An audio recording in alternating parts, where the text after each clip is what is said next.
So, which creatine is better, monohydrate or hydrochloride, HCl? This is a question that comes up over and over again in the comments, and for good reason. There are a lot of different versions of creatine out on the market, and just like choosing any other supplement or a new pair of shoes for that matter, multiple choices interject confusion, and sometimes we just don't know what's the right fit for us. Before we jump in, this is for education. It's not personal medical advice. If you've got kidney disease, you're on medications that affect your kidneys, you're pregnant, or you've got a complex medical history, talk to your doctor before you supplement. But here's the deal. Creatine is one of the most highly researched performance and muscle preservation supplements on the market. It's extremely prevalent, and whereas once it was found almost exclusively at GNC and health food stores, it's now ubiquitous. It's in almost every grocery store under the sun. The big box stores, Costco, Sam's Club, have pallet upon pallet of creatine, and it's on Amazon and a multitude of online sites as well. So there's no scarcity of retail outlets in which to find this supplement. But at the most basic level, without any other added ingredients, two types of creatine show up as being the most studied and most prominent on the market: creatine monohydrate and creatine HCl or hydrochloride. In short, they're both effective, but the internet is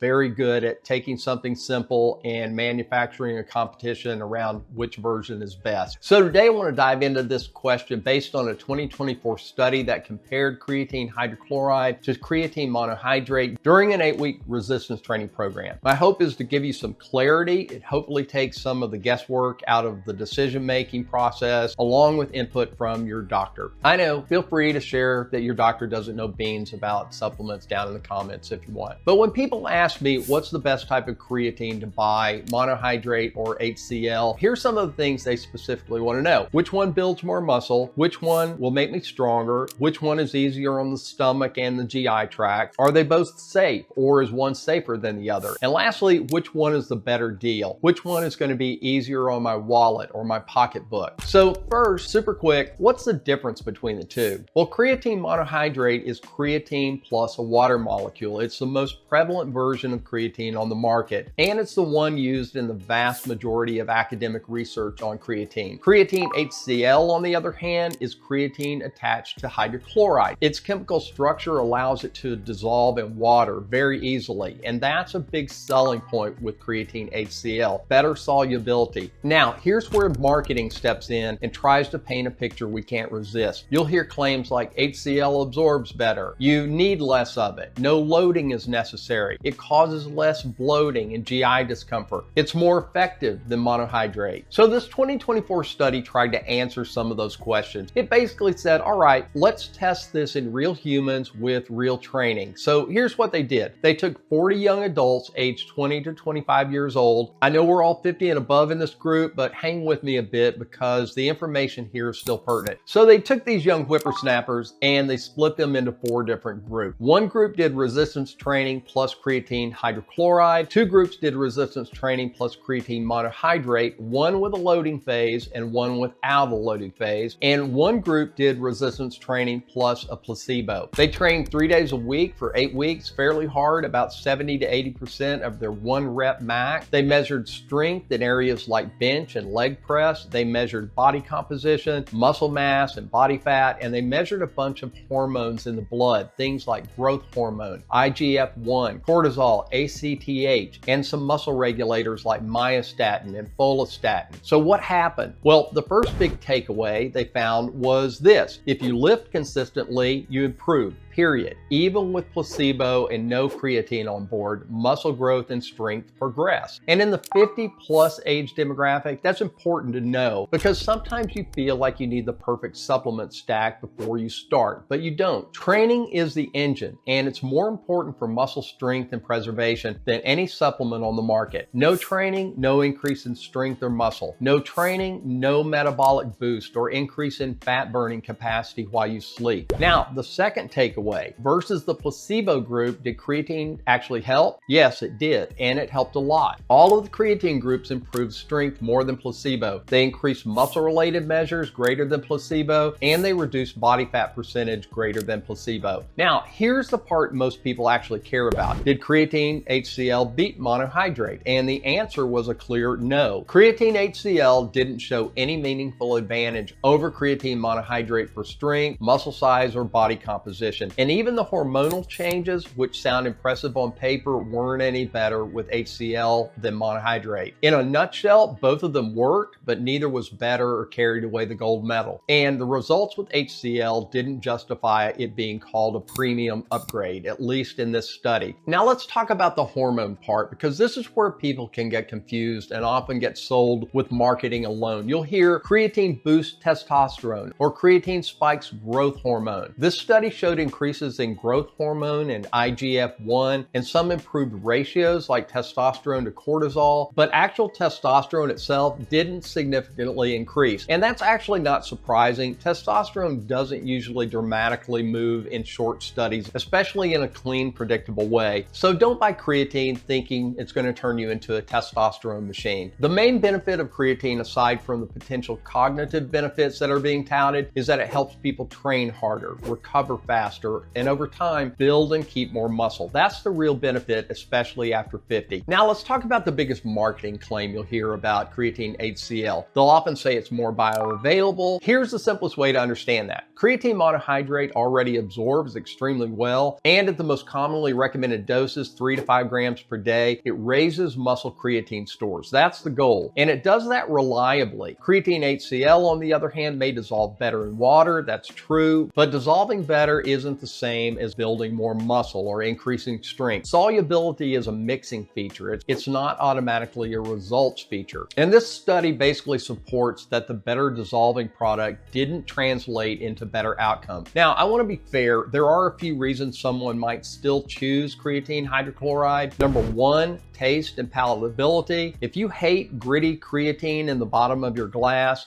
HCL does tend to mix easier and more thoroughly. And for some people, creatine monohydrate can be perceptibly gritty and intolerable from that standpoint. Number two is stomach discomfort. Some people swear monohydrate disrupts their stomach and GI system, and that's certainly not an uncommon finding. And HCL may feel gentler for some people, not everyone, but some. This is especially common for people who take higher than recommended doses of monohydrate or people who choose to load creatine for faster muscle saturation. Number three might be dosing convenience. Some HCL products are marketed in smaller doses. That doesn't prove that it's stronger, but some people like that feature. But here's the deal, especially for anyone trying to be smart with their money. Creatine monohydrate from a purely economic standpoint wins by default. It's the most studied, it's equally effective as HCL, and it's almost always the cheapest. And this study adds to a pile of evidence that HCL isn't outperforming it. Do you need to load for creatine to be effective in the first place? No, you don't, not at all. Loading can saturate muscle stores faster, but if you want to avoid stomach upset, 3 to 5 grams of monohydrate daily achieves muscle saturation for most people over just a matter of weeks. And even in the 3 to 5 gram per day range, the dose can be split and divided throughout the day for better GI tolerance. Now, if you've tried monohydrate and you simply don't tolerate it, then trying creatine HCL is certainly reasonable. It's not the superior muscle builder that some have touted it to be, and based on this study, you're buying mostly easier mixing, possibly better GI tolerance for some who struggle with those issues on monohydrate. Now, quick caveat on this study, because we still need to get back to this. These were young adults, age 20 to 25. That matters. After 50, physiology behaves differently. Hormonal patterns may be different. Training and recovery isn't the same in older demographics relative to a younger crowd. But here's the good news. Creatine monohydrate has a long track record across lots of populations, including older adults, especially where supporting training quality and lean muscle mass preservation is concerned. So if anything, this study doesn't make me think HCL is the big answer for older adults. At least in this study, monohydrate continues to hold its ground. If you're standing in the supplement aisle comparing two different products or on Amazon deciding which button to push, creatine monohydrate is still the best first choice for most people. Creatine HCL isn't bad, it's just not clearly the big winner over monohydrate unless your main priority is greater water supply solubility, or if your GI tract simply won't tolerate the monohydrate version of creatine. The price difference between monohydrate and HCL will very often point towards monohydrate as a more economical choice. If you missed this last video about who should be cautious with creatine, you can watch it next. Again, I encourage you to make supplementation decisions in conjunction with your doctor. As always, thanks for watching. Please share this video with someone you feel would benefit from watching it as well. Take care of yourself, be well, and I will see you in the next video.